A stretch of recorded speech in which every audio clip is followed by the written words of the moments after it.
What's happening, family? It's Gas Sports again. Back for another afternoon with my people. Now, as usual, before I get started, let me give a shout out to the JBT community. It's just boxing talk. We're a group of people that just love to talk boxing. And we're always looking for others to join us. You don't have to have a podcast. The only requirement is you just have to love to talk boxing. That's all. That's all. Miss Cass, hashtag JBT. And Thomas Hill, hashtag JBT. The mayor of YouTube. Salute, salute. Welcome to another episode of Cass Sports, the Box Historian.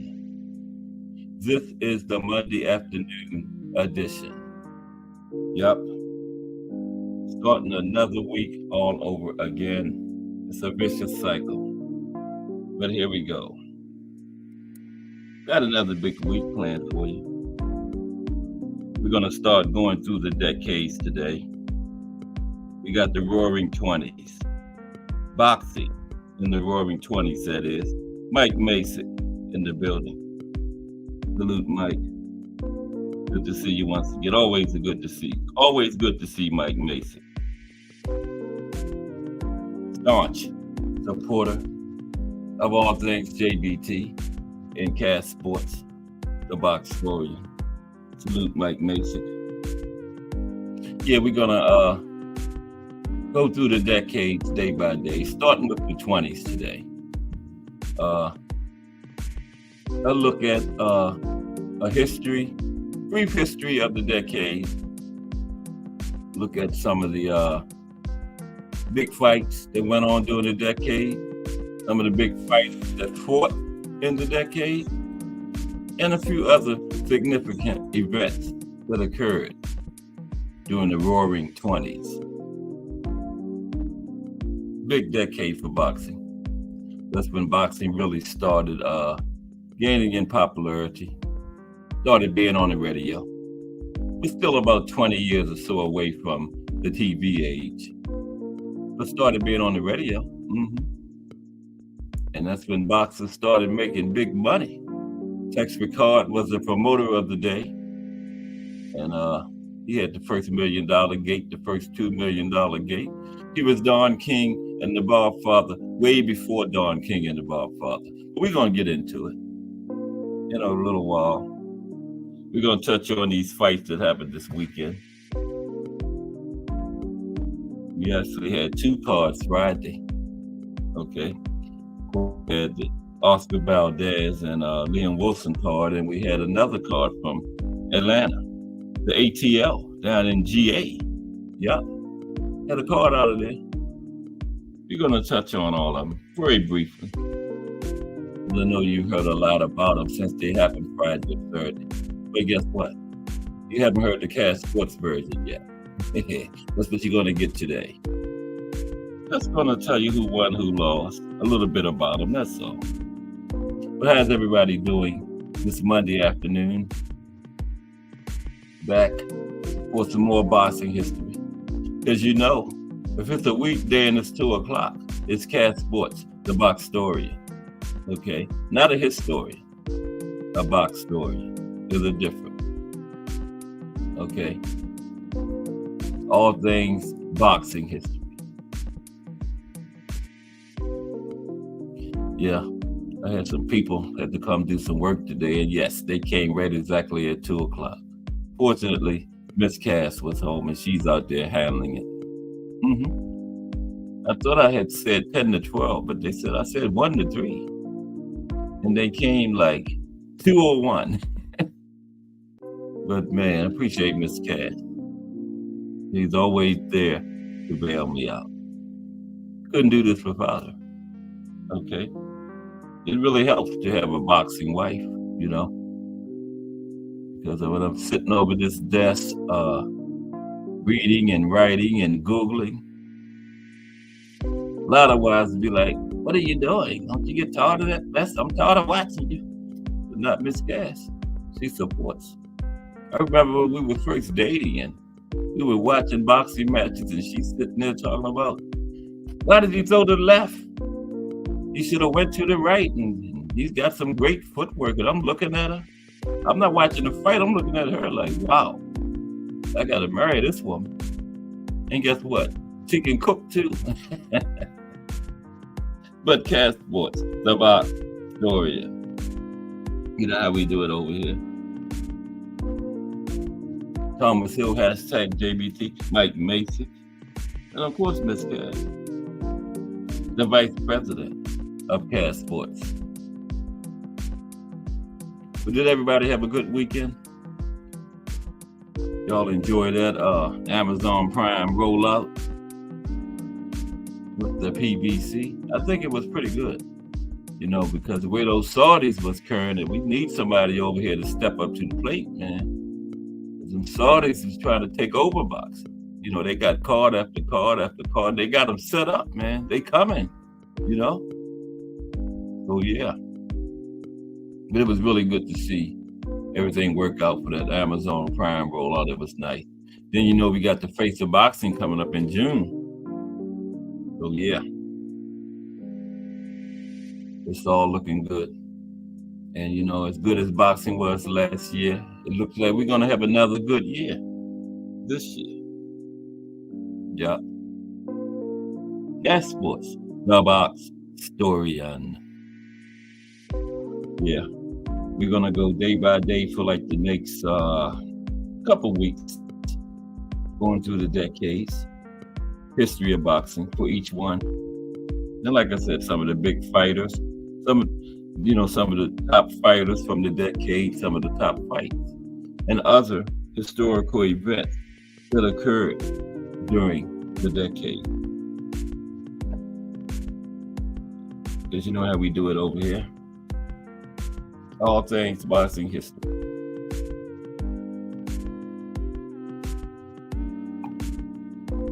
And I got some great supporters helping me along. Because in anything you do in life, you're only as good as your supporters. Okay? And that's it. You're only as good as your supporters. If you got good supporters, you're going to have a good product. Okay? And I got great supporters. Right now, I got a group of, I would say, like 8 to 10 fire supporters. Okay?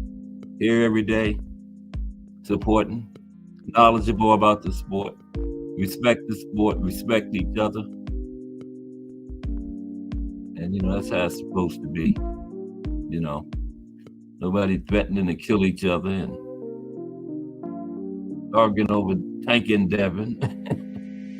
You know, this is where you come to get your rest, get your break from that stuff, right?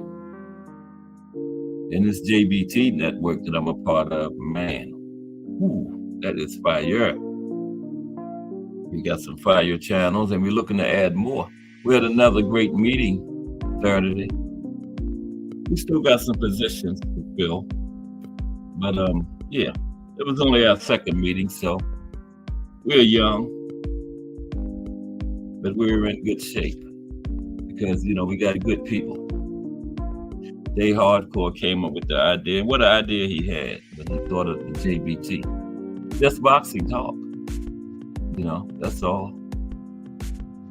Just boxing talk. And whatever else we decide to talk about. Because, when you're over there in that Friday night hangout, you don't know what might not come up. Find out what you had for breakfast, lunch, dinner, all kinds of stuff. But it's all good. Justin James, hashtag JBT, in the building. What's up, Justin? Good to see you, bro. I need to talk to you about something too, Justin. I'm gonna put my email in there, and you can get in touch with me and give me a way to get in touch with you. Yeah, I'm gonna drop it in there before this thing is over. Matter of fact, let me do it now. And when you get a chance, just email me and give me the best way it is to get in touch with you. Okay? Not serious, just something I just need to address with you. That's all. Oh, it's all good. Yeah, might be able to help you out with something. But yeah, we're gonna start up about 2:30, about 5 or 10 minutes.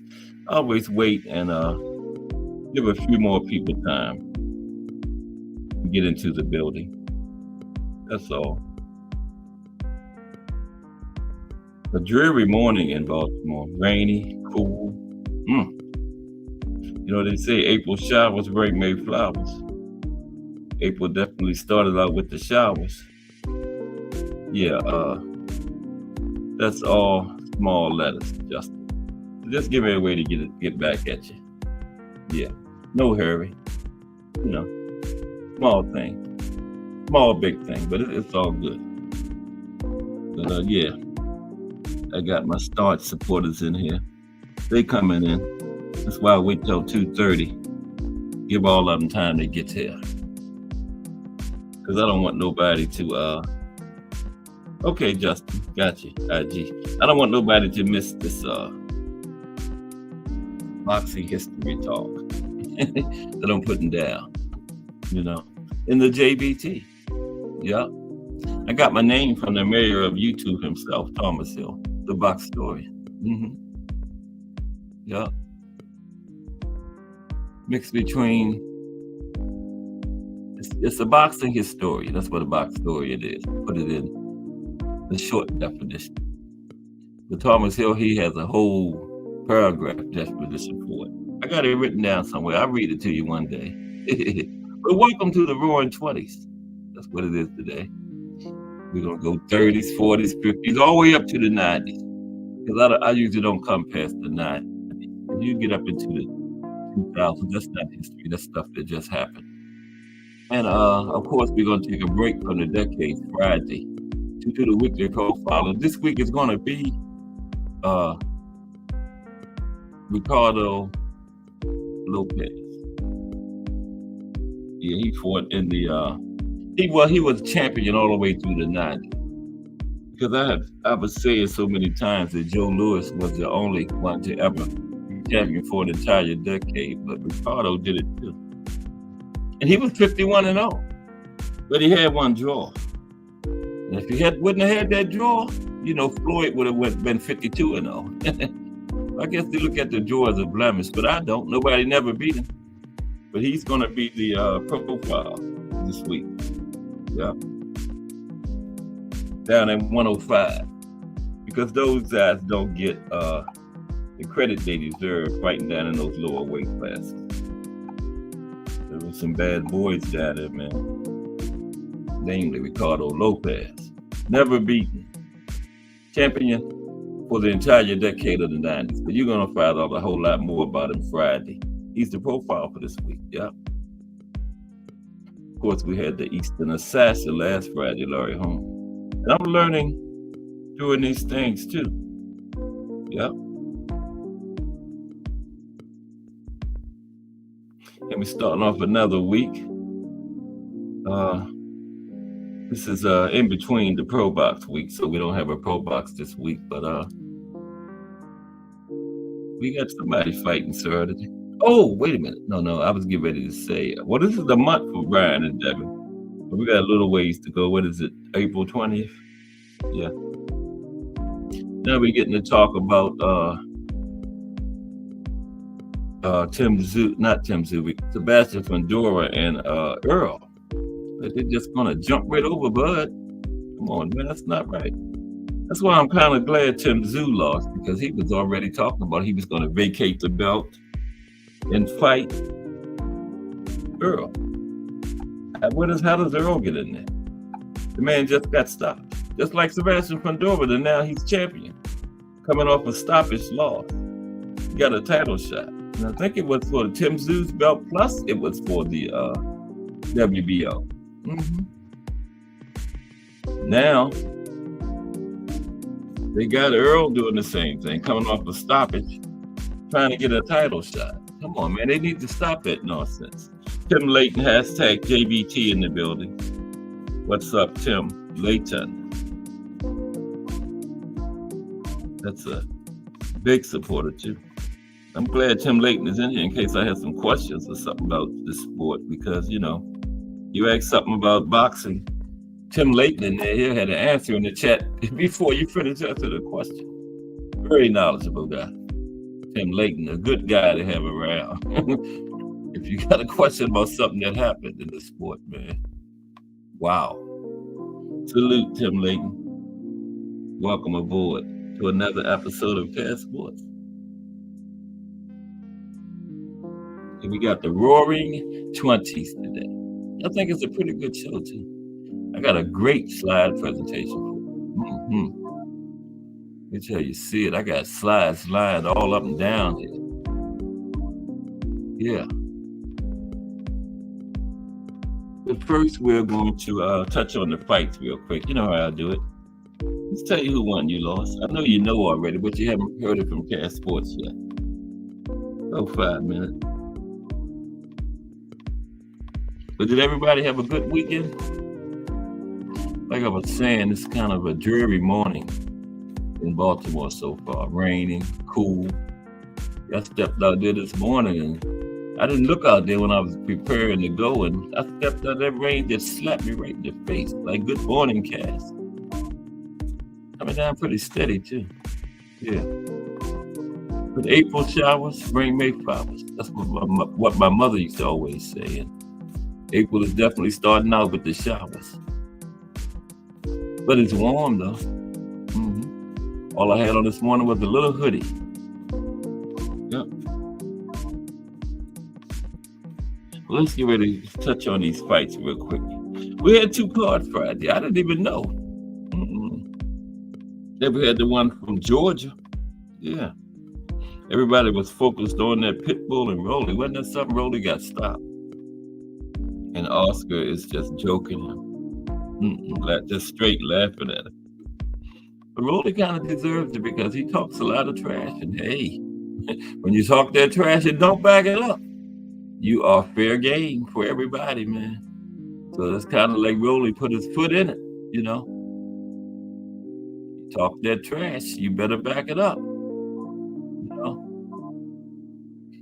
Like Larry Bird, the basketball player, talked a lot of trash. But when he told somebody he was going to do something to him, he went out there and did it. You know. Unlike Rolly, he left himself open for the jokes. He's a brunt of some jokes now. Yeah, poor guy. I don't feel no sympathy for him. He talked the talk, but he couldn't walk the walk. When I then got shot, Pitbull was, they say pressure breaks pipes. And, Pitbull was on a mission, man. And now he's the WBA super lightweight champion. And everybody needs to pump the brakes. So many people now, the haters, Tank could go up there and fight Pitbull, but he wouldn't go up there and fight Devin. I haven't seen anything scheduled about Tank going to 140 and fight Pitbull. Have any of y'all? They need to pump the brakes on that talk.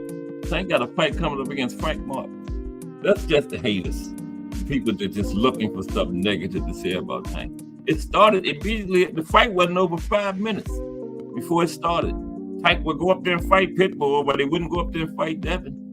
Anybody seen anything about Tank going to 140 to fight Pitbull? Because I haven't. If you have, put it in the chat, because I don't know anything about it. I heard Tank was fighting Frank Martin. Wasn't that crazy? They didn't even wait a day. They started 5 minutes after the fight talking that nonsense. But the haters got to have something to talk about. You know how it is. When you're successful, bad man like Tank is, you know, you attract haters. That's when you know you're doing right, when you got haters. I'm waiting for them to come for me. That let me know that I'm doing good. Come on, haters. Let's see. Okay, let's see what happened Friday and Saturday. Real quick. Then we're going to start on these roaring 20s. We got a good show for you today. I think it's good. You'll see. D for the win in the building. What's up, D for the win? Good to see you, bro. Talking about these roaring 20s. Yeah, D, they didn't even wait. As soon as the fight ended. Oh, but Tank could go to 140 and fight Pitbull, but he wouldn't go to 140 and fight Devin. Has Tank been scheduled to fight Pitbull at 140? I missed it. I thought he was fighting Frank Martin. Wow. It's crazy, man. They just couldn't wait. Wait till the man decides to fight Pitbull first. Then go on with the narrative. It's just narratives. That's all. But salute D for the win in the building. Now we had a card in Glendale, Arizona. That was on Friday, headlined by Oscar Valdez versus Liam Wilson. And Oscar won that one. 7th round TKO. So that was for the WBO interim belt. Just gonna go through them real quick. And then Sanisa Estrada, she's now undisputed at 105. Strawweight for the women. She got a unanimous decision over Yokasta Valle. Raymond Muratalla won his fight. I heard him saying the guy's name, but I still butchers it. So let's say Raymond Muratalla beat him, okay? 10th round unanimous decision. Wide unanimous decision, yeah. 99, 91, 98, 92, 97, 93. That was at lightweight. And Raymond is going to be a problem down there at lightweight. Yeah. And then Richard Torres defeated Don Hainsworth. Got him out of there in the first round. Heavyweights. And Richard has a 100% knockout rate. 9 fights, 9 knockouts for Richard. Yeah, now he's going to definitely be a problem. When he gets up there into contender status, yeah. He has future champion written all over him. I like that young Richard Torres. Sergio Rodriguez beat Sandy Gubison, something like that. 6th round unanimous decision. And one of Fernando Vargas' son, Emiliano Vargas, won his fight over Nelson Hampton. He got a 6th round unanimous decision. 9-0, pretty good knockout rate too. 9 fights, 7 knockouts. That's probably up in the 90s. Alan Garcia beat Gonzalo Gonzalez. Also got him out of there in the first round, lightweight. Emiliano Vargas also lightweight. And another good knockout rate. Alan Garcia has 10 knockouts and 12 wins. Yep. And Art Barrera, last fight on that card, he got a win over Kevin Soto. He got him out of there in the second round. So the first few fights were quick ones. Second round and first round. Outages. First and second round outages, right? Then down in the ATL, down in GA, Atlanta, Georgia. I didn't even know about this card. Everybody was focused so much on Rolly and Pitbull and, Zoo and Fundora. That was a bloody fight, wasn't it? Zoo and Fundora. That was something. I didn't think it was going to make it the distance. But, you know, they were two warriors. I'm glad they let them go. Yeah. Excuse me for a moment. They still there? Okay. Oh, good.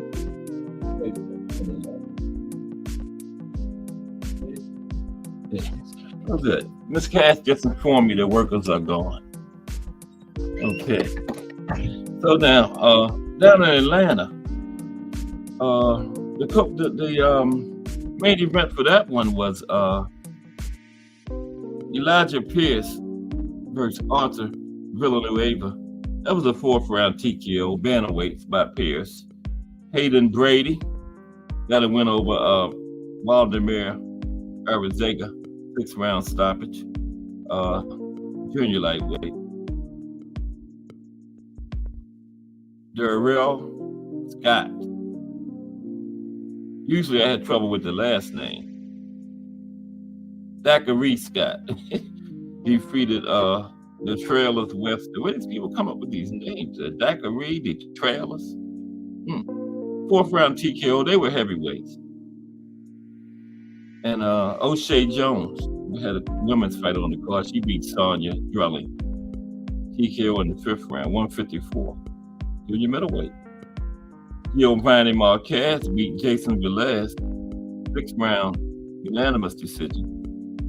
And that was junior welterweight. That was the only fight on that card that went the distance, because the last fight, Dante Lane beat Sean Mitchell. He got him out of there the 1st round middleweights. And finally, in Vegas, the Towering Inferno got the it was a split decision over Tim Tszyu. 116, 112, 115, 113 for Pandora, and 116, 112 for Tszyu. Of course, Pitbull got Rolly up out of there in the 8th round. Pitbull is now the junior welterweight champion. Just Do Boxing, the voice in the building. You know, he's coming up at 4 o'clock. The voice of the streets, talking that fire boxing talk, keeping everything balanced. Salute Just Do Boxing. JBT member. Told you this JBT is fire, man. People don't know. They will know, though. They will know. No doubt. But yeah, Pitbull got Rolly up out of there, and everybody is joking Rolly now. But like I said, man, you talk on the trash like Rolly, you talk the talk, but you can't walk the walk. Hey, this is what happens. This is what happens. Called the man a chihuahua and all that. You got Rolly, you got knocked out by a chihuahua then. Your words, not mine. It's Rolly's words. He got knocked out, stopped by a chihuahua. And that was for the WBA 140. Erislandy Lara beat Michael Birafa. Got him out of there in the 2nd round. That middleweight. Lara is the WBA champion, and Lara is still looking good, 40 years old. Come out of that Cuban boxing system years ago. The man that beat Canelo. He didn't get the win, but he beat him. And then we had like 4 or 5 championship fights on that card. Julio Cesar Martinez was on it. He beat Angelino Cordova. That was a majority, decision. 12th round. Wait a minute. Yeah. That was for the WBC. But was it a draw? I knew it went 12, and well, Martinez retains his title. He's still a WBC flyweight champion. I know he's glad Bam is moving up. Bam going up to fight Estrada for the belt that Bam once had at super flyweight. Yeah, Bam used to fight at super flyweight. He dropped that belt and moved down. But those weight classes are like three pounds apart. So yeah, it's no problem moving up and down. You know, they got from 112 to 122. They got 4 weight classes within 10 pounds of each other. I think that's ridiculous. They could just drop super flyweight and super bantamweight Let's make that 2 divisions, flyweight and bantamweight, then go to 126. Isn't that crazy? 4 weight classes in within 10 pounds of each other. That's why those guys so easy to move up and down. 3 pounds, that's all. And finally, Sir Hill Boachuk defeated Brian Mendoza. No. Yeah. That was unanimous decision. That was unanimous decision. Yeah, it was a majority decision for Martinez. There was a draw in there somewhere. Not which one it was. It might have been on the other card. Oh, it was yeah. I think it was on the card in Atlanta. But anyway, Mendoza lost a unanimous decision. Let's get ready to do this Roaring 20s thing, okay? Start out with a history of the decade. We're going to talk about some fights from the decade and other significant events that happened in the decade. And then we're going to talk about a profile on about 7 or 8 fighters that competed in the Roaring 20s, okay? Boxing in the 1920s, the Roaring 20s, okay? All right, I got a fire slide presentation for you today. Everybody okay? We starting out another week. Vicious cycle, man. These weeks coming around fast too. Wow. It seems like we don't even have a Saturday. It just goes from Friday to Sunday back to Monday. You know? Yeah. Okay. Boxing in the Roaring 20s. Let's do it. Boxing in the 1920s. That was an exceptionally popular international sport, right? Many fights during this era were social events. Many thousands of people in attendance, both men and women, right? Yeah, it made it into a social thing. And both men and women. And the great Jack Dempsey, he was the heavyweight champion of the world. And he came from Manassas, Colorado, a little small place. And he was the main boxing attraction at that time, Jack Dempsey, okay? He dominated the sport through much of the decade. He won the title in 1919, and he kept it until 1926. Finally lost the title to Gene Tunney in 1926. But many of his fights were historic, okay? His multi-million-dollar fight with the great George Carpenter of France. You know, George turned pro at 14 years old, George Carpenter. And he went from like lightweight to heavyweight. Somewhere way down there, featherweight, might have been featherweight. Yeah. All the way up. William Old School Iran. What's up, Old School? Good to see you. Good to have Old School in here. Old School gonna have his chat jumping in a minute. Why? What's up, Old School? My brother. Okay, but yeah, Jack Johnson, him and George Carpenter of France was the first fight in boxing history to be broadcast on live radio. Okay, that was in 1921. And like I was saying, Jack Dempsey had some historic fights. His fight with Luis Angel Firpo of Argentina, that was a savage slugfest. September 14th, 1923. Had many knockdowns.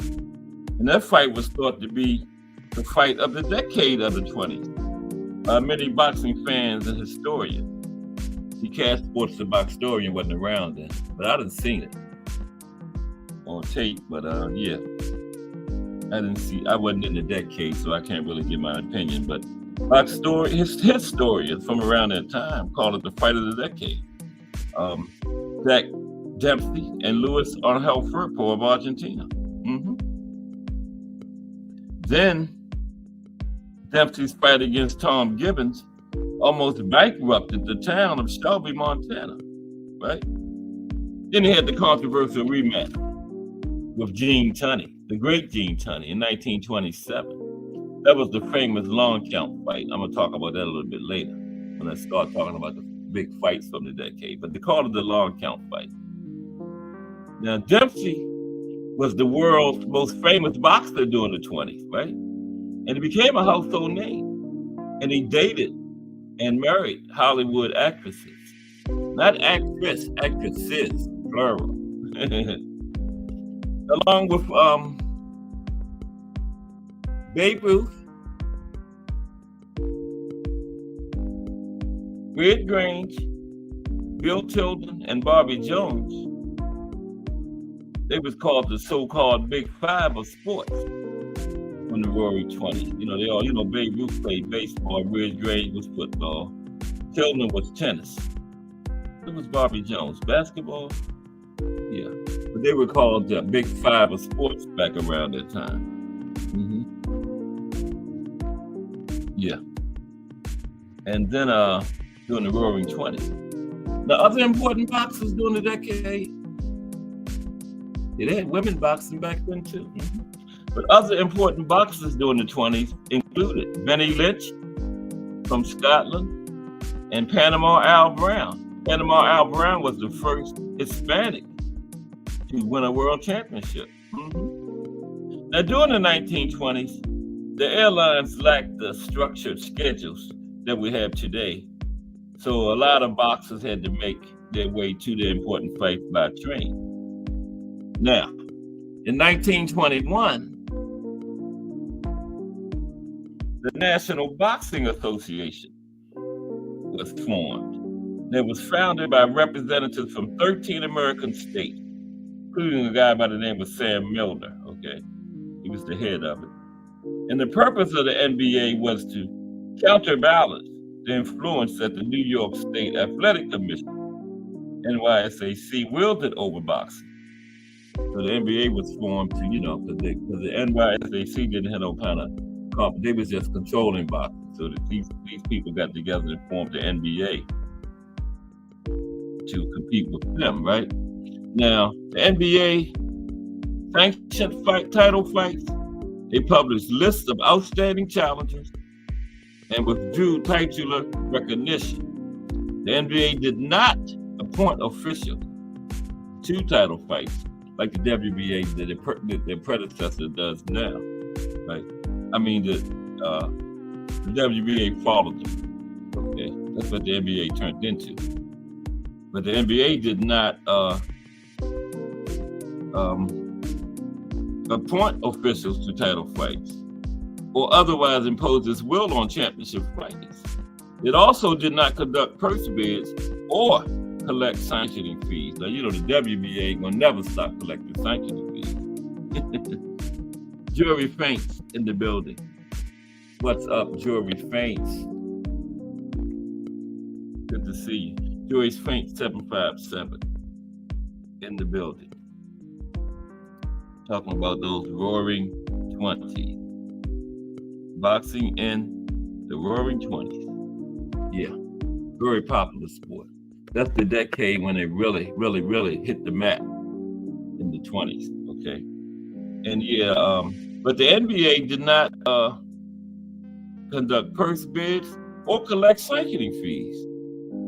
Now, you know, nowadays, that's the main function of the sanctioning bodies, is collect sanctioning fees. That's their main thing. But on August 23rd, 1962, the NBA officially became what is currently known as the World Boxing Association, WBA. And what happened, you know, back in the 20s when the NBA was formed, boxing was mainly United States, Great Britain, a few other countries sprinkled in. But by the 60s, it became really an international sport. And the World Boxing, that's why they turned into the World Boxing Association, to address how international boxing had become at that time. Yeah. Now, Tex Rickard. I talked about him before. Okay. Here's old Tex. He was the leading promoter of the 1920s, right? He was a boxing promoter, founder of the New York Rangers of the National Hockey League, and he was the builder of the third incarnation of Madison Square Garden. Yeah, this one now is like the fourth one, but yeah, he was the builder of the third one. There's the old Madison Square Garden that Tex built back in the 20s right there, right? And Tex has been compared to P.T. Barnum and Don King. I always say he was Bob Father and Don King before the Bob Father and Don King, way before the Bob Father and Don King. Yes, Tex Picard. Now, Tex promoted the July 1921 fight between Jack Dempsey and George Carpenter, the one I just talked about, that drew a record crowd of 90,000 people in 1921. Okay, 90,000 people at the fight. And like I said, it was the first ever fight to produce $1 million gate. Now, Tex went on to promote numerous other fights that had $1 million gates. And on September 22nd, 1927, Tex Picard promoted the first $2 million gate. You know, that's been, like I said, that's been boxing really was getting on the map in the roaring 20s. And the $2 million gate was a rematch between Jack Dempsey and Gene Tunney, the long count fight I was talking about. I'll tell you about that long count in a little while. And that was at Chicago Soldier Field. Now, between 1924 and 1926, Tex Picard reported gate receipts totaling $7.79 million. Tex Picard, he was the main promoter of the day. Yeah. Then, this guy, that's Nat Fletcher. In 1922, the Ring magazine was founded by him, Nat Fletcher, perhaps the world's greatest boxing monthly journal.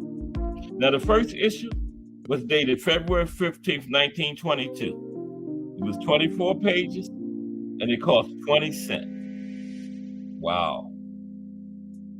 And the first cover featured a black and white photograph of guess who? Tex Picard. And Lord Lonsdale, a British aristocrat and boxing patron. The old Tex was on their first issue of Ring magazine. Yeah. Fitting. Very fitting.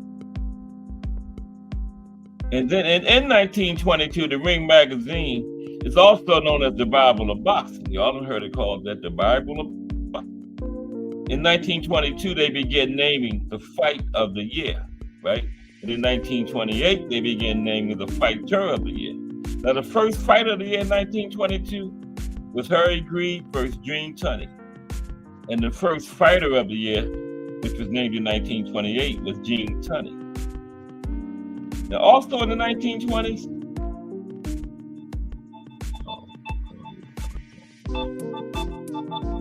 that's spam. I told you every day at this time, the spam calls me, man. That should be against the law. Now, also in the 1920s, boxing was a flagship of racial or ethnic pride. Every immigrant neighborhood had its champion, right? And rivalries were built on ethnic tension. You could get 10,000 people for a fight between two neighborhood champions. They're gonna call right back. That's the number that needs to be blocked. Oh, you missed the cable people calling. Or call again. I'm on the air. But yeah, you can find 10,000 people.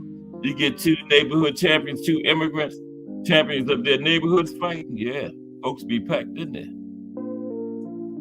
And also in the 20s, the sport of boxing had significant growth and experienced a surge in popularity. And it became one of the most popular sports in America at that time.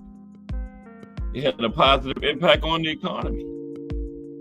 And boxing made its top fighters very rich. in the Roaring 20s. Yeah, very popular sport. Let's excuse me for 1 second. Let's just give me 1 minute.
Huh?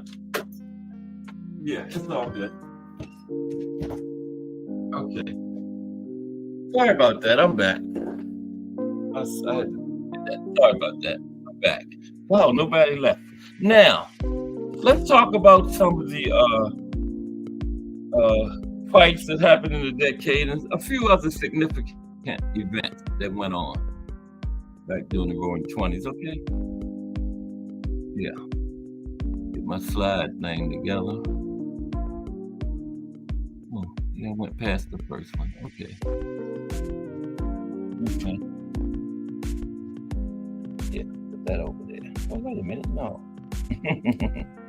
Everybody all right? This what is it? It's Monday. Yeah. Monday afternoon. Yeah. Okay, here we go. Some of the fights, significant events that went on in the 20s. Yeah. Starting with 1920, of course. Okay.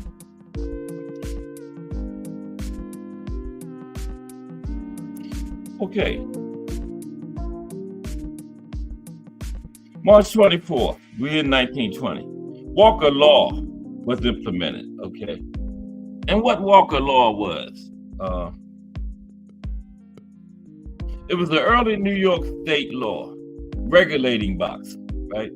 The law reestablished legal boxing in the state following a 3-year ban created by the repeal of the PROFLE law, okay?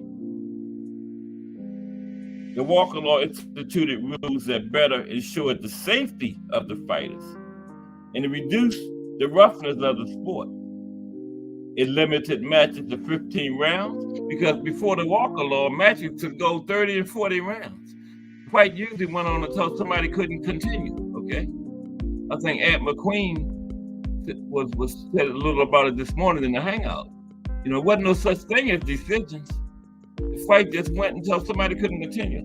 And the Walker Law ended that. It limited fights to 15 rounds and also required a physician to be in attendance.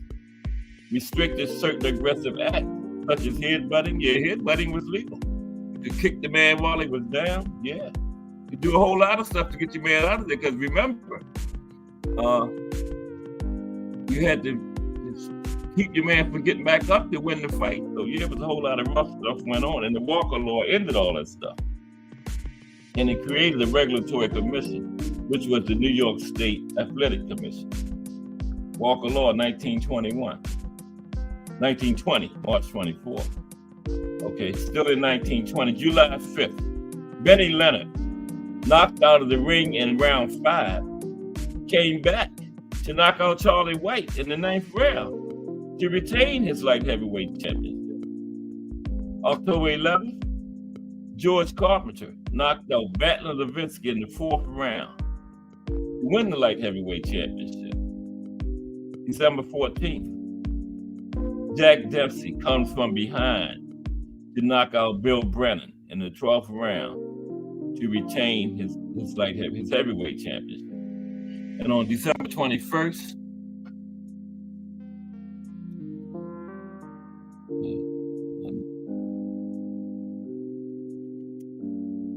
December 21st. Wait a minute. Let me turn this down some. I forgot all about this. I'll be blasting my people out, and I'll be listening to the playback and say, why didn't somebody tell me to turn it down, man? Like Bill Knuckles did. Bill Knuckles told me turn that down, man. Are you crazy? There we go. More like it. Okay, let's get back up here to my display. There we go, right there. Okay, 1920, December 21st, 1920. Joe Lynch defeated Pete Herman via 15-round decision in New York to become the bantamweight champion. Then in 1921, go to 1921 real quick.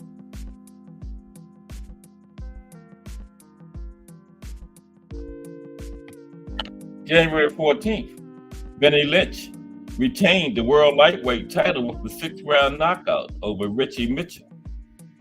Leonard suffered a first-round knockdown, during which his mother fainted. Okay. February 7th, Jack Britton retained the world welterweight title with a 15-round decision over Ted Kid Lewis. July 2nd. That was the fight when that was the first $1 million fight. Remember I told you about that one. Jack Johnson and George Carpenter, did y'all? I mean Jack Dempsey and George Carpenter. That's Dempsey on the left. No, wait a minute. Yeah. That's Jack Dempsey and Gene Tunney right there. That's Jack Dempsey and George Carpenter. Carpenter is on the left, okay? Dempsey on the right. That was the first $1 million gate again. Boxing's first $1 million fight in history. In the year's most anticipated fight, Jack Dempsey retained the World Heavyweight Championship with a 4th-round knockout over World Light Heavyweight Champion George Carpenter. The public paid an overall total of $1,789,238 at the ticket gate. That was in the 20s. And George Carpenter started fighting professionally when he was 14 years old. That wouldn't be allowed now. On July 25th, in a rematch of the 1920 fight, Pete Herman regained the world bantamweight title with a 15-round decision over Joe Lynch. On July 27th, Johnny Wilson retained the world middleweight title with a 7th-round disqualification win over William Bryan Downey. In 1922,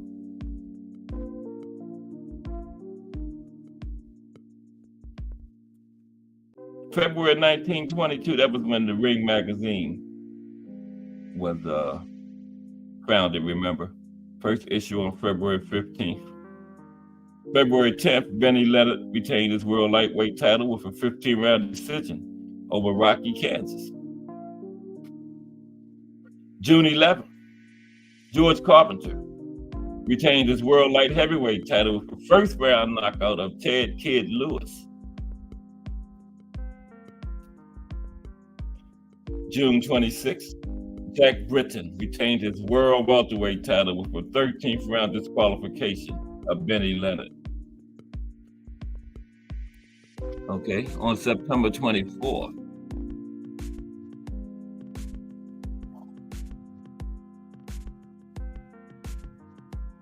Batlinsky becomes Senegal's first boxing world champion. That's him on the screen.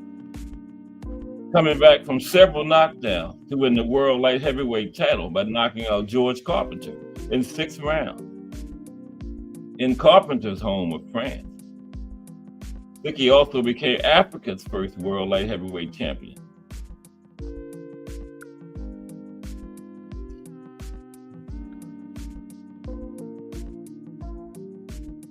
Became Africa's first world light heavyweight champion in the process.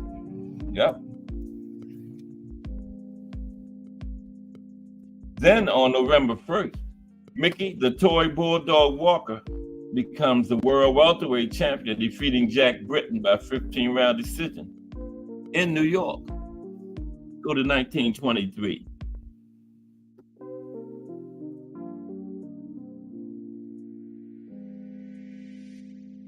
March 17th, Mike McTeague of Ireland won the world light heavyweight title with a 20-round decision over Battling Sicky in Dublin, Ireland. Remember, Battling had just won it in 2022. 20 rounds. Okay? May 30th, Jack Bernstein won the world junior lightweight title with a 15-round decision over Johnny Dundee. June 2nd.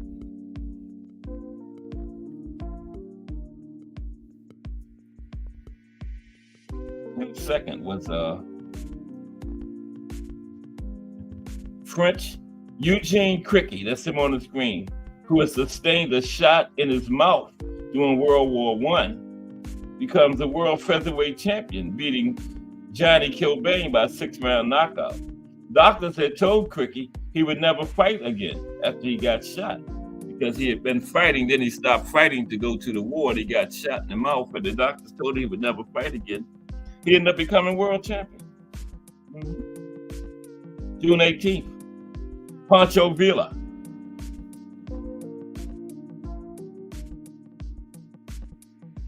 There's Pancho. Right there. Pancho became, on June 18th, 1923, Pancho Villa becomes the Philippines' first boxing world champion in history, way before Manny, knocking out world flyweight champion Jimmy Wild in 7 rounds.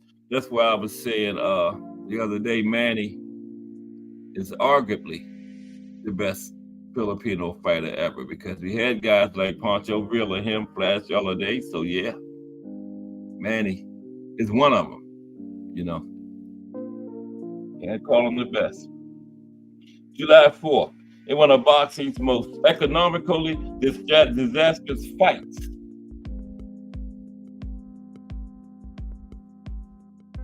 There's that one.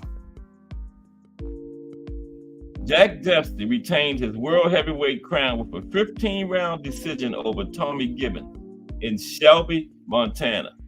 Dempsey's manager, Jack Kearns, had requested for the champion to be paid $300,000, an amount that the 2,000 residents of Shelby could barely come up with. As a result, Shelby was declared bankrupt at the time. I was telling you how to fight bankrupted a town. Yeah, that's crazy. July 4th, 1923. July 23rd, Benny Leonard retained the world lightweight title with a 15-round decision over Lou Tendler.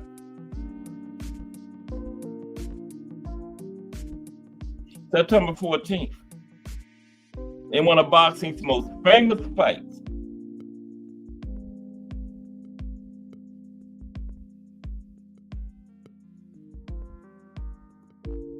Luis Firpo of Argentina comes within a second of becoming the first Hispanic in history, dropping Jack Dempsey out of the ring.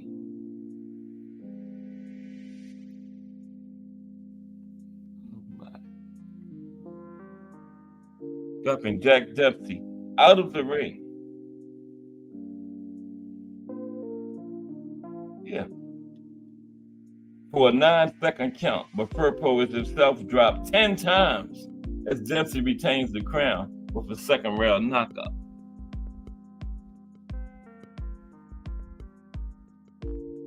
Yeah. Yeah, dropped him out of the ring.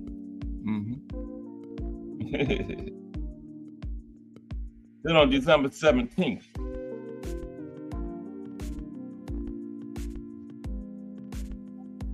Johnny Dundee recovers the world junior lightweight title with a 15-round decision over Jack Bernstein in their New York rematch.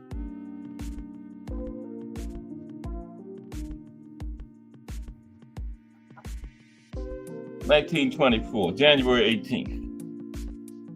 Edward Henry Grieve, nicknamed Harry Grieve, regains the World Light Heavyweight Championship with a 15-round unanimous decision over champion Johnny Wilson.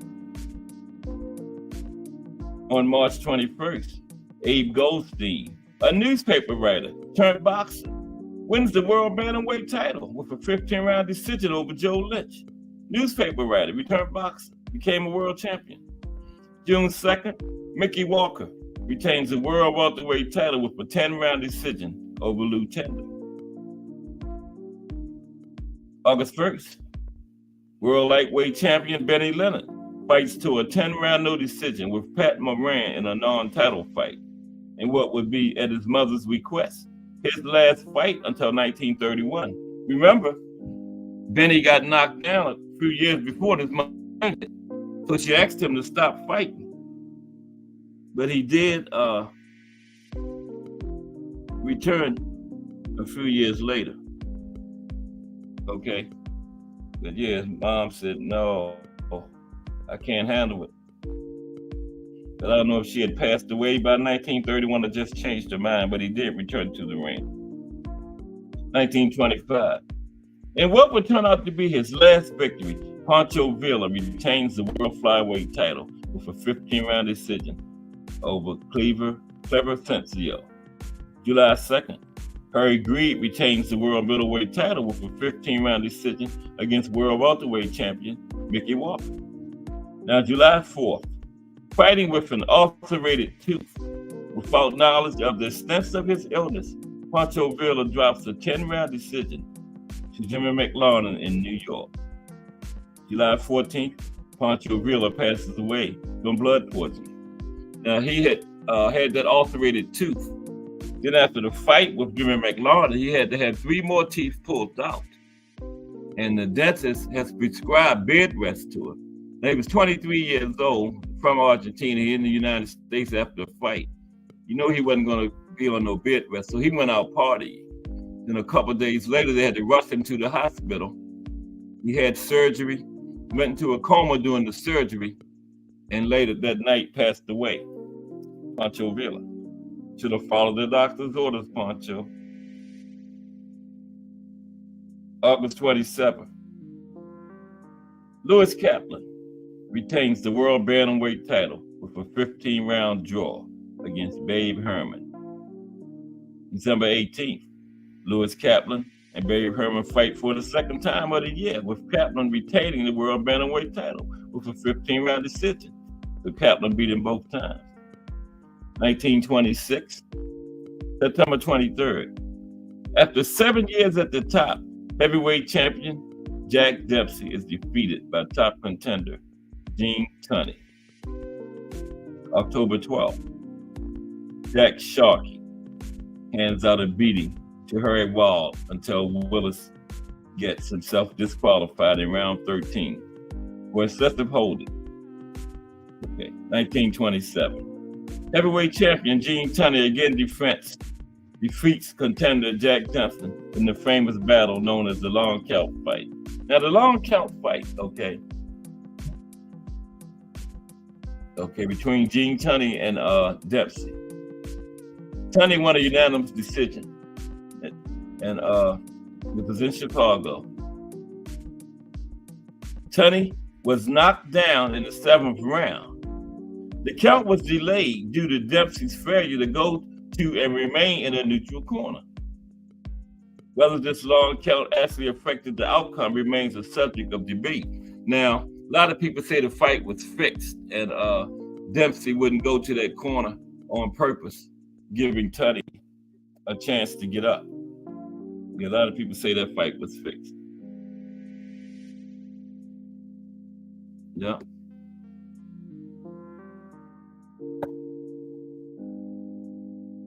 October 7th, light heavyweight champion of the world, Mike McTeague is defeated by top contender Tommy Lockwood. December 12th, light heavyweight champion Tommy Lockwood defeats Jimmy Slattery for the National Boxing Association light heavyweight championship of the world. 1928, coming to the end of the decade. July 31st, An unprecedented move, heavyweight champion Gene Tunney retires from the ring, vacating the heavyweight title after defeating Tom Heaney. Unlike James Jeffries before him, Tunney never returned to boxing. September 26th. The National Boxing Association Heavyweight Championships vacancy is filled when Jack Sharkey defeats Tommy Lockwood to take the title.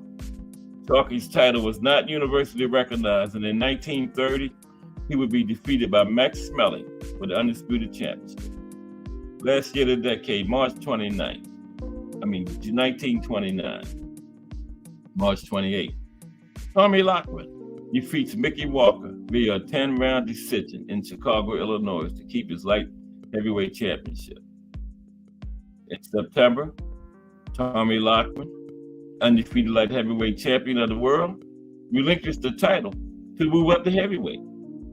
December 20th, at New York's Madison Square Garden, Benny Bass knocked out Todd Morton of Seattle to win the junior lightweight title.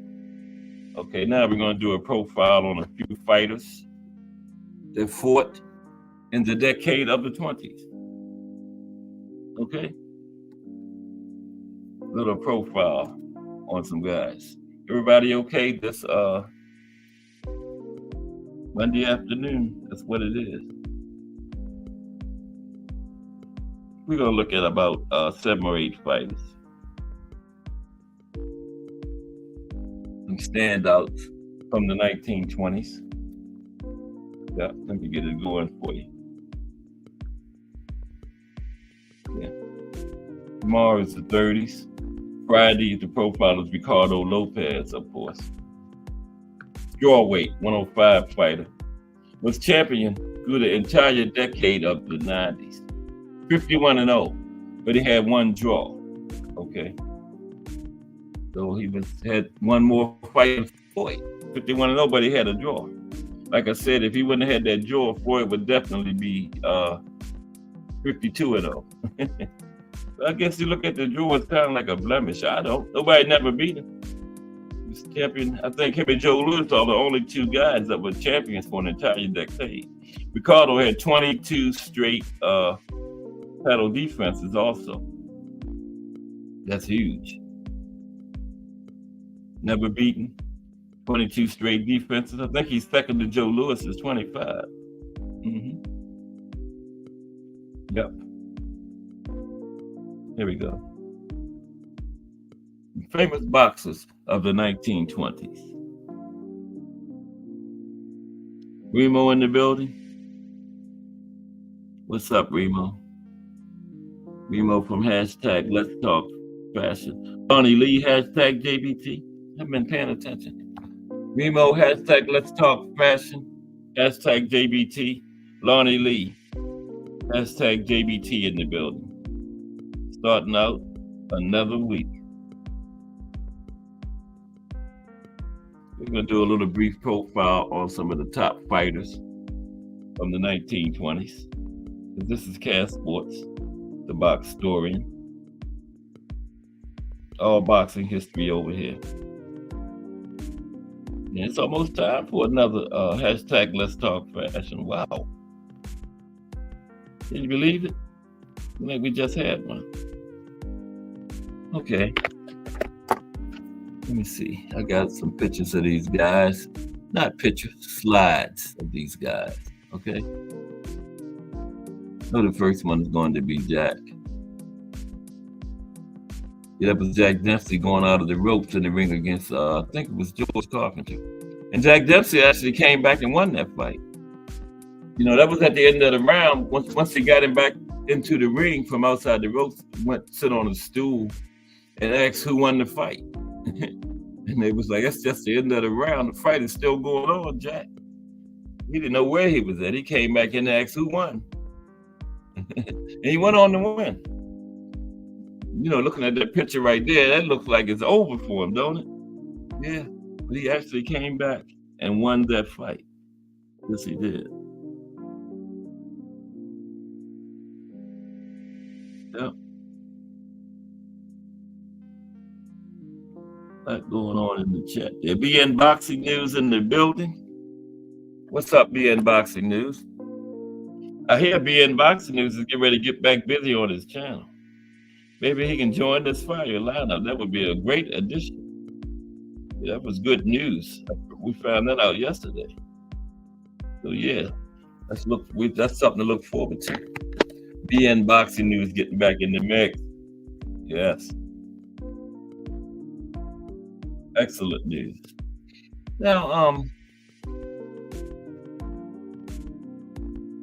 Now, the roots of boxing are traceable to the Hellenic era, 323 to 146 BC.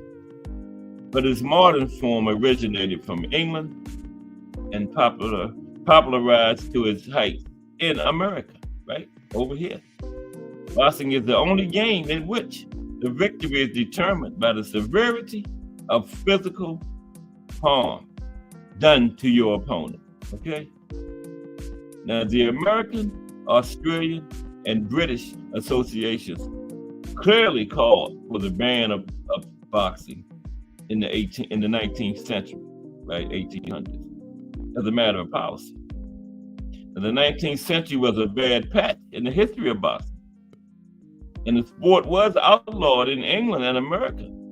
However, in the second half of the century, the sport was reformed through new rules. John Chambers, a Welsh sportsman, drafted the Queensberry Rules in 1867. Now, the Queensberry Rules comprise 12 rules drafted separately for 3 categories: the lightweight, middleweight, and heavyweight. To reduce the risk, the 30-second count was reduced to a 10-second count in these fights, in these rules. So the 10-second count used to be 30 seconds. Okay, so that's why you couldn't just hurt a man or stun him, because he got 30 seconds to lay down there, or 28, 29 seconds to lay down there and recuperate. So you had to knock a man out, and that made the sport dangerous because people was really trying to do serious harm to each other in there. So that's when they policed them, changed it to 10 seconds, 10 count, yeah, not 10 seconds, 10 count. And the Queensberry Rules, and later early in the 20s, the Walker Law, when they changed fights to 15 rounds, because it used to be just fights would go on 30, 40 rounds until somebody couldn't continue. Okay. And yeah. Walker Law made fights 15 rounds. Of course, now they're 12. Yeah, and the first person we're going to profile is going to be Jack Dempsey. William Jack Harrison Dempsey. That's him on the screen. Now, William Harrison Dempsey, most popularly known as Jack Dempsey, right? Now, Jack Dempsey was born to Hiram Dempsey and Mary Cecilia in Manassas, Colorado, June 24th, 1895. Died in New York City, New York, on May 31st, 1983, at the age of 87 years old. Lived a good, long life. Okay. Now, Jack Dempsey was one of the most famous boxers of the 1920s, because he held the world title from 1919 to 1926. He is best known for his aggressive style and powerful punching. He has been honored at various platforms. Okay, he is number 10 on the list of the ring's all-time heavyweights. Number 10, that's high praise. Number 7 among the top 100 greatest punchers, as well as being one of the most popular boxers of all time, right? Jack Dempsey was inducted into the International Boxing Hall of Fame. Don't know what year he went in. Well, he probably went in 1990, because it didn't start until 1990. And a whole bunch of those old school guys went in 1990. Dre Finest, what's up, Dre Finest? Salute. Dre Finest in the building. Good to see you. Dre Fighters. All right, always good to see Dre Fighters come in. Don't see enough of that brother, man. Salute to Dre Fighters, everybody. And there's Al Booker in the building. Everyday regular. I knew he was coming. Yeah. Salute Al Booker, everybody. We talked about the 20s today. Right now, we're just doing the profile of 10 fighters that fought in the decade. Not 10, like 7 or 8 fighters that fought in the decade of the 20s. Of course, Jack Dempsey was number one. He was the most popular boxer of the 20s. And he went into the International Hall of Fame. I don't know the exact year, but it was likely 1990 because that's when they started it, and a whole bunch of the old school guys that fought back in those eras went in 1990. Okay, so don't quote me, but he likely went in 1990.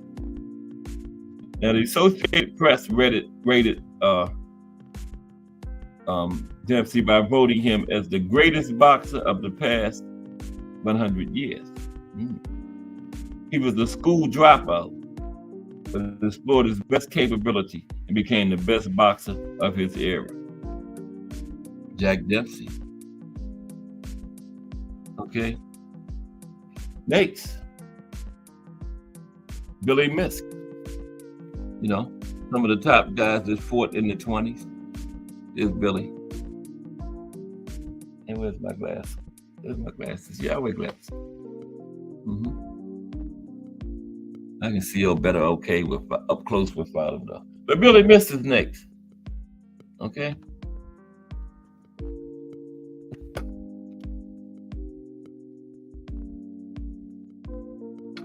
So salute to Dre Fighters and Al Booker just came in the building. I've been in the building for a minute.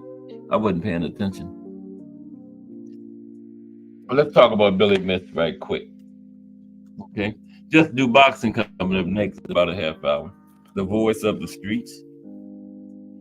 Talking that fire boxing talk. They're balanced fire boxing talk, you know. You know how they do it over there on Just Do Boxing. Did I say JBT, remember? Oh yeah, I told you that JBT is fire, man. Okay, Billy Misk. His real name was William Arthur Misk, also known as Billy, and sometimes known as the St. Paul Thunderbolt. You know, born in St. Paul, Minnesota, April 12th, 1894. And he died of kidney failure in St. Paul, Minnesota on January 1st, 1924, New Year's Day, at the young age of 29. Wow. He had 101 fights. He won 72, lost 15, had 14 draws. You know, they had a lot of draws back in them days. I don't know the explanation for it, but they just did. Okay? He fought against Jack Dempsey on September 6, 1920, and lost the World Heavyweight Boxing title. Well, Jack Dempsey had the title, yeah, and he retained it successfully against Billy Misk, but he was in there with Jack. And that fight, like I told you, that was the first heavyweight fight broadcast on radio. It was about 20 years or so before the television era. Yeah. But Billy Misk and Jack Dempsey, Billy Misk was one of the guys fought in the first fight on radio. Okay. Now another championship fight he lost was between him and Kid Norfolk. It was announced on December 8th, 2009 that Billy Misk would be inducted into the International Boxing Hall of Fame, winning in 2010. Billy Misk. Y'all. Next, Barney Williams. Here's Barney. Barney Williams. Bruce Gas Boxing, Jazz, and more in the building. What's up, Bruce Gas? All right. Salute to Bruce Gas. Man, I'm all the way at the bottom of the page. I don't even never get down this far. I got some folks up in here. The little Cash Sports is growing a little bit. I appreciate all my supporters, man, for supporting. Appreciate it. Got 27 likes last week. Wow. That's huge. But salute to Bruce Gass, everyone. Boxing, Jazz, and more. If you like boxing history, what I'm doing, you will love over there on Bruce Gass channel. Because you know what I always tell you? Bruce Gass is where the box historian goes to get his history. So, you know, Bruce Gass putting it down right over there, man. Yeah. Go over there and check him out. Call fights and stuff. Yeah. But salute to Bruce Gass, Boxing, Jazz, and more, everybody in the building. Okay, now we are talking about, who are we talking about? Oh, Barney Williams. There's Barney on the screen right there. Okay? Barney on the screen. Bruce said he don't know nothing about the 20s. Yeah. But he know everything about everything else. Yeah. Okay, 3, Barney Williams. Now, Barney was born Barney Leibowitz. And I was trying to find a picture of him. I kept putting in Barney Williams. I couldn't find nothing. Then I found out, oh, Barney Leibowitz. So see, I'm learning too. I never knew that. Barney Leibowitz. Okay, that's where he was born. And that's what they got is, you got to pull up when you Google him. Barney Leibowitz. Yeah. He was born in Philadelphia, Pennsylvania, June 10th, 1891. And he died in Philly, February 12th, 1949, 57 years old. He had 287 fights. He won 196 of them. He lost 54. And guess what? He had 37 draws. That's crazy. Ain't it 37 draws? Damn. Barney?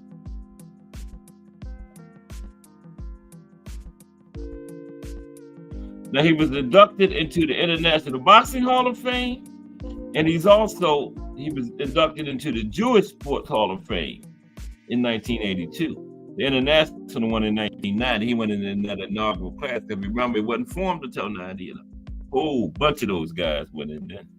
Like I told you, I used to always wonder why Joe Louis and Sugar Ray and Rocky Marciano, why they didn't make it to the Hall of Fame until 1990, as good as they were. Then I found out it wasn't formed until 1990. That explains it. Because they were better in there, you know, all of them guys were first ballot Hall of Famers. So I guess 1990, they were first ballot, because that was the first time they were on the ballot. Because that's when it opened. So that explains it, because I was going crazy over that. Rocky Marciano, when all those years wasn't in the Hall of Fame, it was because it wasn't. It was the World Boxing Hall of Fame. But the International Boxing Hall of Fame is the more prestigious. Okay. Now, I'm like, Rocky Marciano and Suzy Q wasn't in the Hall of Fame all them years, but they didn't have it, so I calmed down. Okay, but Barney went in 1990, went into the Jewish Sports Hall of Fame in 1982. Now, in his time boxing, titles were awarded only on the basis of a knockout, okay? And all the non-knockout championship fights were labeled as no decision. Remember, that's what Ant McQueen was talking about this morning. I wish he was in here. He mentioned that this morning. There were no, you know, if you didn't get a knockout, you didn't get the championship. Ain't that crazy? That's how it was back then. Yes, if you went to, if it wasn't a knockout, it was just labeled no decision. The champion kept his belt and you moved on, right?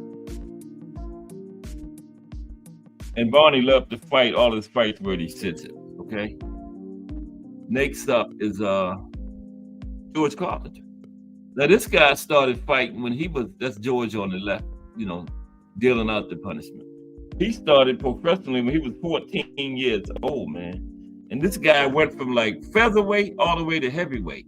But he was kind of young, so that kind of explains it, him being that light and being able to move up. Because first I was wondering how somebody go through that many ranges, but you know, 14, you know, you're very, very light. And yeah, so it kind of explains it, but it's still a lot. I think it was like Ed McQueen knows, but I think it was featherweight. He was the one that told me. Featherweight to heavyweight. That is a wide range of weight classes there, man. Wow. But yeah, that's him right there, George Carpenter. Turned professional at 14 years old.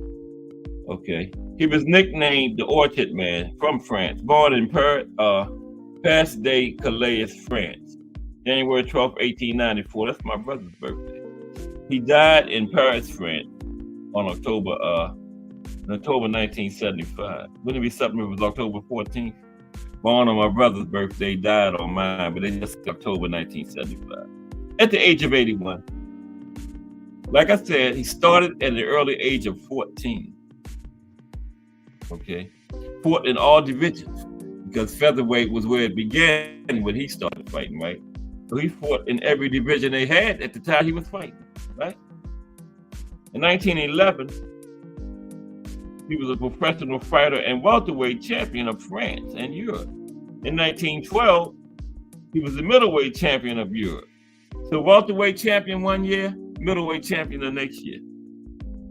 Amazing. And in 1913, he was the light heavyweight champion of Europe. Okay? 1912, he was the welterweight champion of Europe. 1913, he was the middleweight champion of Europe. No, I read that wrong. 1911, he was the welterweight champion of France and Europe. 1912, he was the middleweight champion of Europe. 1913, he was light heavyweight champion. So in 2 years, he went from welterweight to light heavyweight. Wow. And he started lower than welterweight. That's crazy. He beat Bombardier Billy Wells in Ghent, Belgium on June 1st, 1913. Now, he started before the 20s, but he did fight through the 20s because he was young. You know, he was only like 16, 17 years old around this time. So by the 20s, he was really at the age when he really should have been starting to fight, right? And he became the heavyweight champion of Europe in January 1914. So that's another one. He went from welterweight champion in 1911 to heavyweight champion in 3 years. That's crazy. He beat Gunboat Smith. Well, that's a hell of a name there, Gunboat Smith. And became the white heavyweight champion of the world. Wow, never heard that one. He fought 108 fights. He won 88, lost 14, and had 6 draws. And he was the aviator in World War I. Okay? He was awarded the Croix de Guerre and Medaille Militaire. That's the highest honors you can receive in the French military. Probably like our Medal of Honor, because the Medal of Honor is the highest one you can receive in the United States military. Right? So he received 2 of the highest. Well, he received the highest honor you can get in the French military. Okay. And he was popular in England and America. In addition to his popularity at home in France and Europe. George Carpenter, bad man then. He went from welterweight to heavyweight in 3 years. Wow. Next is the great Benny Leonard. Benny Leonard was number 9 on the Cash Sports all-time list. All-time greatest fighters. Benny Leonard, the man right there, was number 9. Benny Leonard, the great Benny Leonard. Okay? Bad man there. Yes, sir. One of my favorites from back in that age. Benny Leonard. Benjamin Leonard. Okay. He was born Benjamin Liner. And his nickname was the Ghetto Wizard. The great Ghetto Wizard, that is. Born in New York City, April 17th, 1896. He lived until April 18th, 1947, 51 years old when he died. He was raised in the Jewish ghetto located in the Lower East Side of Manhattan, New York. He had 264 fights, okay? He won 183 of them, lost 7, and had 11 draws. He did some fighting. Told you he was a bad man. He is the holder of the World Light Heavyweight Championship. The Ring magazine ranked him at number 8 of the eight best fighters of the last 80 years. Box Story and Cash Sports ranked him number 9, top 10 all time. Okay. And Ring ranked him, and ESPN ranked him number 7 of the 50 greatest fighters of all time. 7. Cash Sports had him 9. Okay. Boxtorian Cash Sports had him 9. Sports Programming Network, commonly known as ESPN, is an American global cable television network. We know that, which focuses on sports shows. Leonard was inducted into the International Boxing Hall of Fame, of course, in 1990 when it started. He's also in the World Boxing Hall of Fame, the National Jewish Sports Hall of Fame, right? In the National Boxing Hall of Fame. I said that. Next is another bad man, Joe Lynch. Told you them 20s, man. That's when boxing really got on the map over here, the 20s. Yeah. But next is Joe Lynch, winding down. Got Just Do Boxing The Voice in about 20 minutes. Okay, got a couple more. Joe Lynch. Born Joseph Aloysius Lynch in New York City on November 30th, 1898. Now, he drowned accidentally in Sheepshead Bay in 1965. Come on. And he was found floating in the New York City Bay and died on August 1st, 1965. Okay? En route to the hospital after they pulled him out of the water. So what is that? 67 years old. 66, because his birthday hadn't came yet. Okay? Drowned accidentally. 66 years old.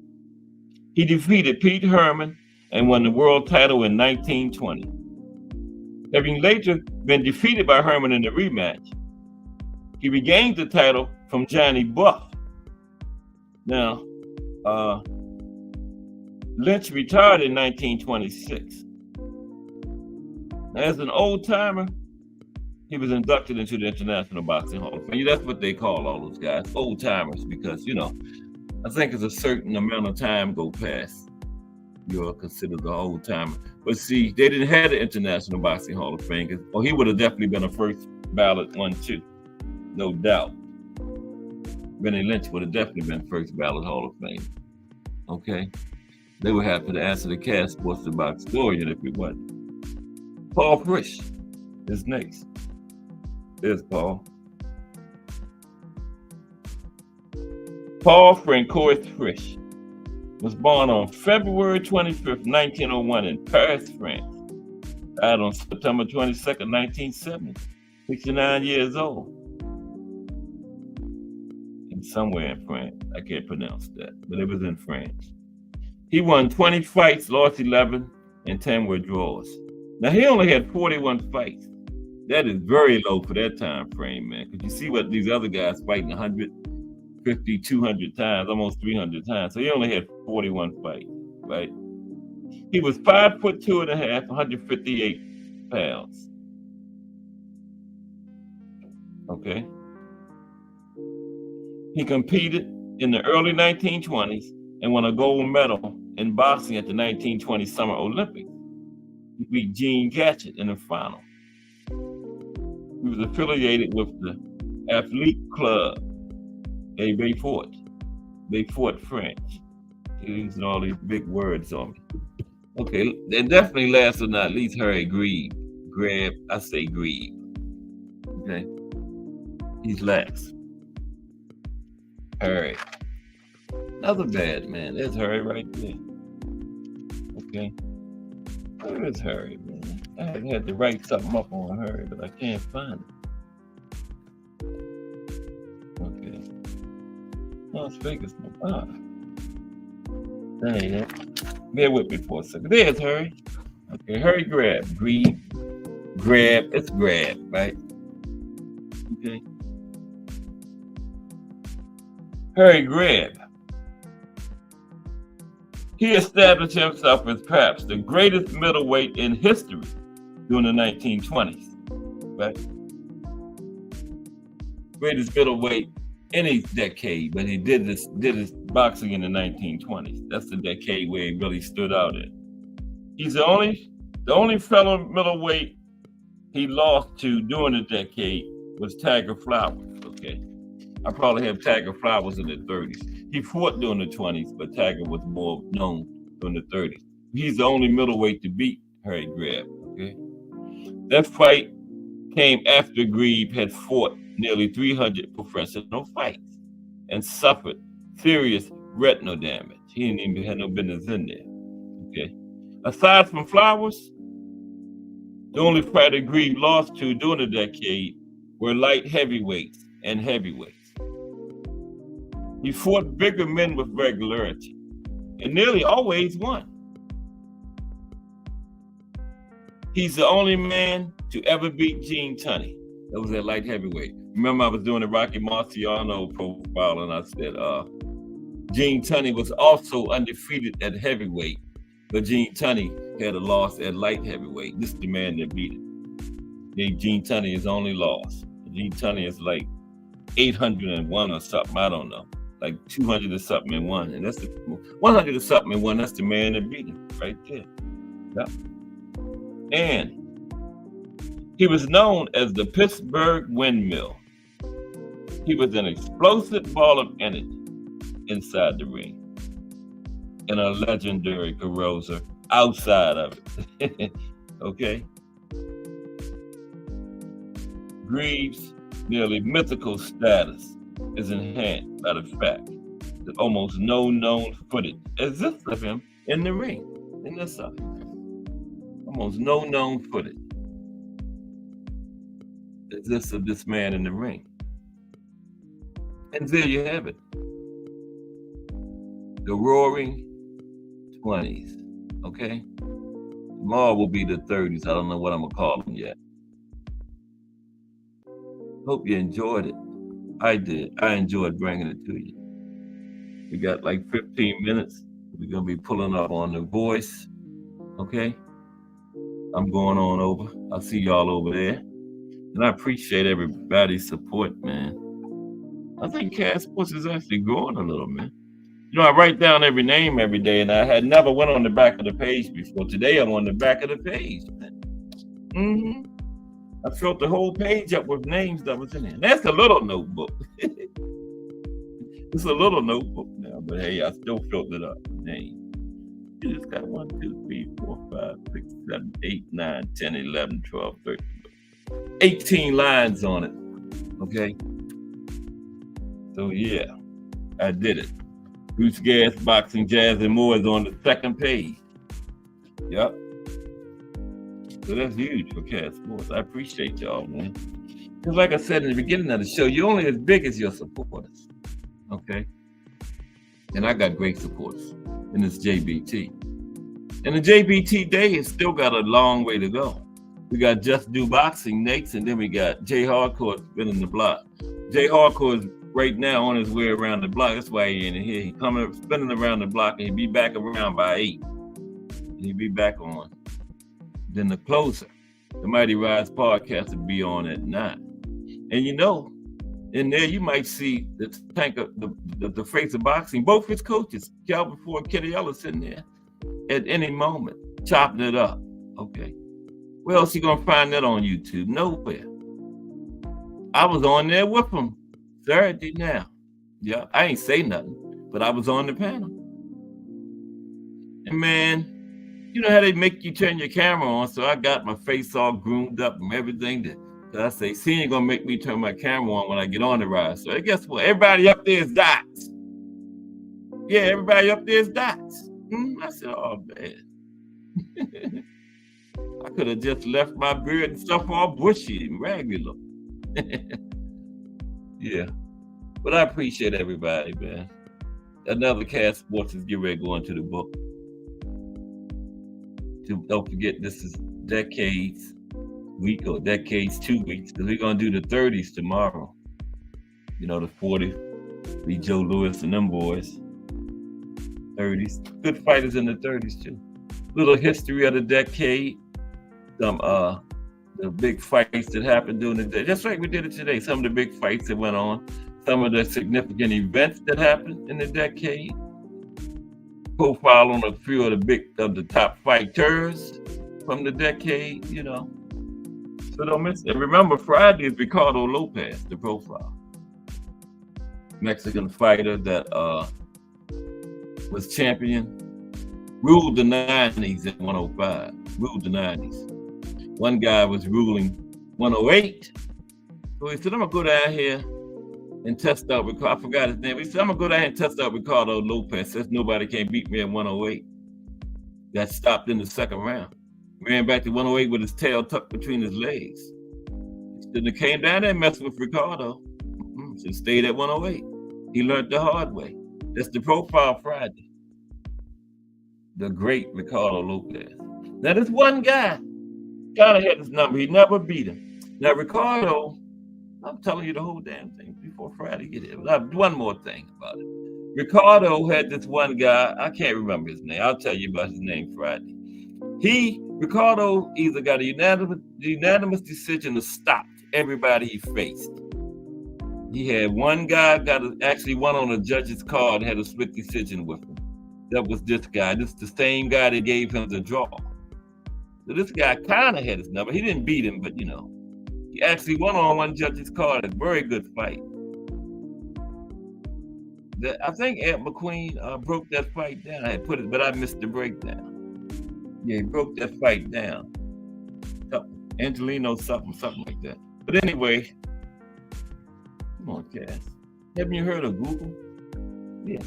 But anyway, yeah, this guy, Ricardo Lopez, was a bad man. Ruled the 90s at 105. Couldn't nobody beat him. Okay, 51-0. Lord is 50. This man is 51-0. But he got a draw. Like I always say, if he didn't have that draw, Floyd would be 52-0. He would have had to go up there and pass it. But he got a draw. But that's not a blemish to be. Nobody beat him, right? So hey, you know what I'm saying? Nobody beat him. I gotta find this guy for y'all. I done told y'all half the profile.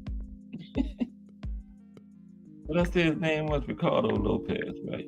I'm gonna find it. Because Ant McQueen and Thomas Hill in the group did a breakdown on Casual Score. I had suggested it and then I missed it like a dummy. Wasn't even in there. Yeah. But yeah, man. Salute to Miss Cass too, because I couldn't do this without her. It's good to have a boxing wife, man. Like I was telling everybody before everybody came in, man, when we was young watching boxing before we was married, and she'd be saying stuff like, he should have threw the left in.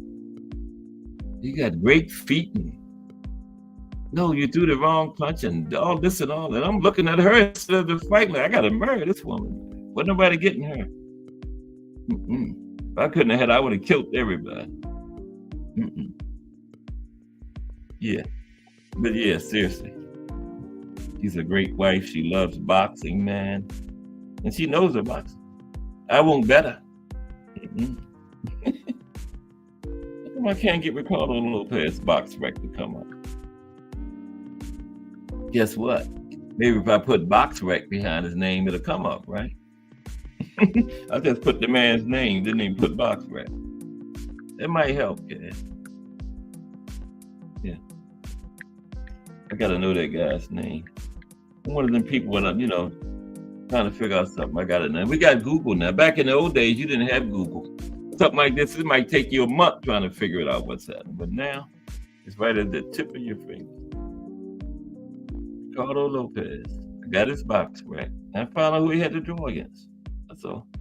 He was a bad guy though, man. Ruled 105. Them guys down there don't get the credit. Rosendo Alvarez.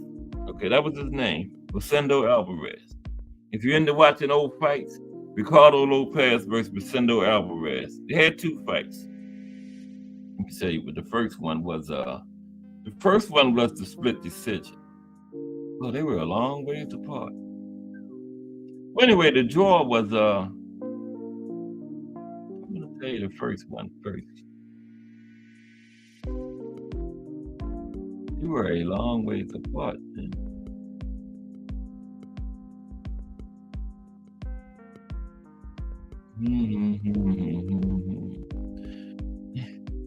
Yeah, I can sing.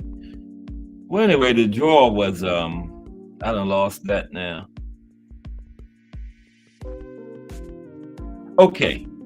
The split decision was November 13th, 1998. So the draw was first. Yeah. I had it in the order I wanted it and messed up. Anyway, Ricardo Lopez versus Rosendo Alvarez. That's the fight you're looking for. They fought twice. Had a draw and a split decision. Rosendo is the only man to ever win on a judge's card against him. He either got him out of there or won a wide unanimous decision.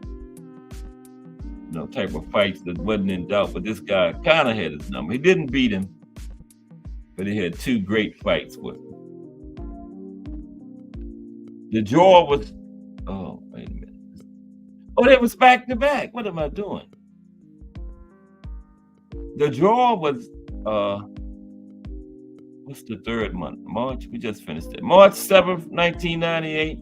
And the next fight was November 13th, 1998. The split decision, same year. Because Ricardo couldn't let that sit, man. You got a draw with me?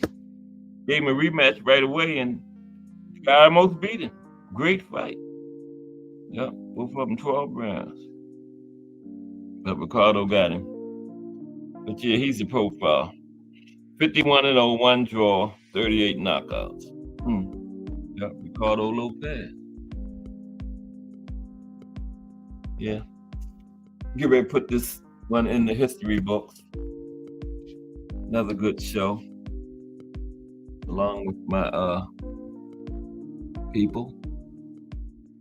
But the JBT day is just really getting started. We've only been 2 steps of the way. J Hardcore this morning and Cash Sports. Now we got Just Do Boxing coming up in about 5 minutes. Then, of course, like I told you, J Hardcore is on his way around the block now. I don't know if he's running or walking or driving, but he's on the way around. He'll be back by 8 for another hangout. Went in, found out everything. You don't know what might have happened there. You found out what everybody had for dinner, what you had for breakfast, lunch, all kinds of stuff in the hangout. And then at 9 o'clock, we got the Rise podcast closing the closer. Closing the JBT door down in style. They down in style. We're going to turn out the lights and close the door until tomorrow. We'll all be back again. BN Boxing News talking about starting this show back up. That's good news. He said that he said that this morning. We're gonna hold him to that. He ain't gonna get away from that. He shouldn't have said that. So I'm gonna stay on that. Yeah. You ain't started to back up yet, BN Boxing News? Yeah. Okay. I told you I'm on the back of the page. I gotta turn on the back of the page to read names today.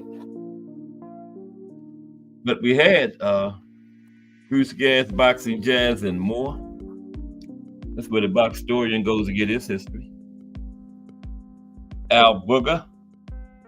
Unc Dre Finest was in here today. Always good to see that, brother. BN Boxing News was in here. Said he's starting his channel back up. So, hey, you going to stay on it? He might have it started by now. Who knows? Lonnie Lee, hashtag JBT, was in the building. Got another week started back off. Remo, hashtag Let's Talk Fashion, hashtag JBT. I don't want no smoke, Remo, with the king, the hardcore king of the casuals. Okay. Just Do Boxing. Coming up in a couple minutes. I'll see y'all over there. Jury Faints, 757. William, Old School Arant, in the building. He must have left because he would have said something by now. But he was in here.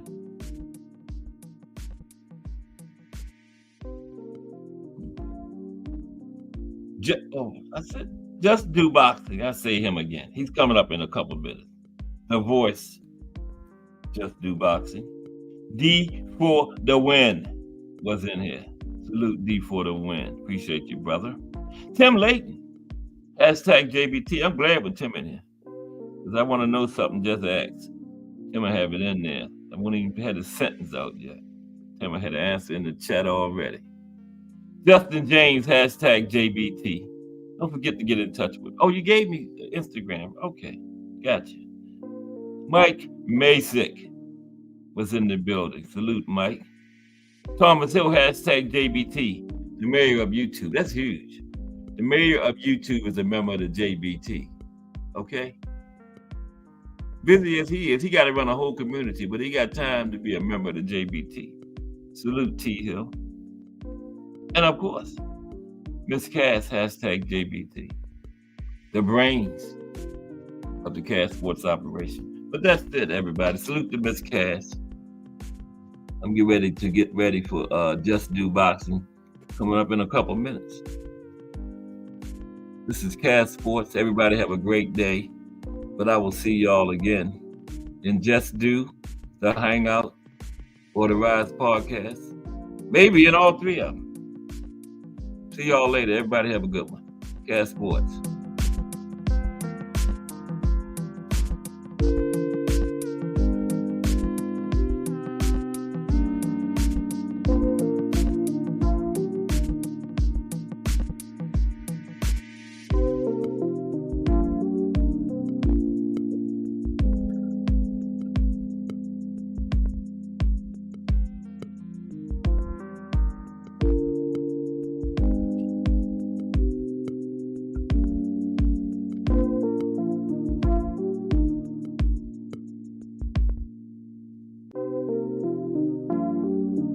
Jake Paul and Rockman Jr. again, too. Oh, that'd be nice. Everybody have a good one.